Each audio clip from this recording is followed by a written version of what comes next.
చేసుకోండి. అదే విధంగా గణపతిని తమలపాకు పైన పెట్టండి. అలా ఏర్పాటు చేసుకున్న తర్వాత అమ్మవారి ఒక ప్లేట్లో బియ్యం పోసుకురా తమలపాకు బియ్యం ఓకేనా. ఇలా నేనైతే ఇలా రెడీ చేశాను చూడండి. కలశం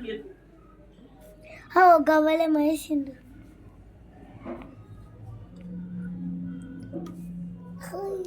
కరెక్ట్ తప్పు పెట్టినా నేను ఇట్లా ఉండాలి.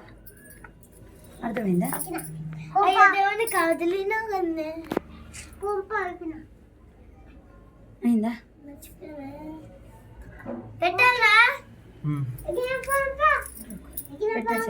తీసుకోండి.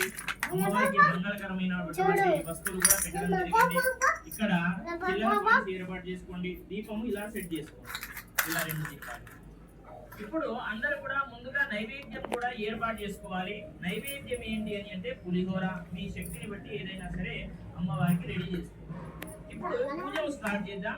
ముందుగా నుదుడికి బొట్టు పెట్టుకోండి. అందరు కూడా ఒకసారి బొట్టు పెట్టి తర్వాత దీపానికి ఒక చిన్న బొట్టు పెట్టి దీపం వెలిగించండి. మీరు ఓం దీపరాజాయ విద్మహే స్వప్రకాశాయ ధీమహి తన్నో జ్యోతిః ప్రచోదయాత్.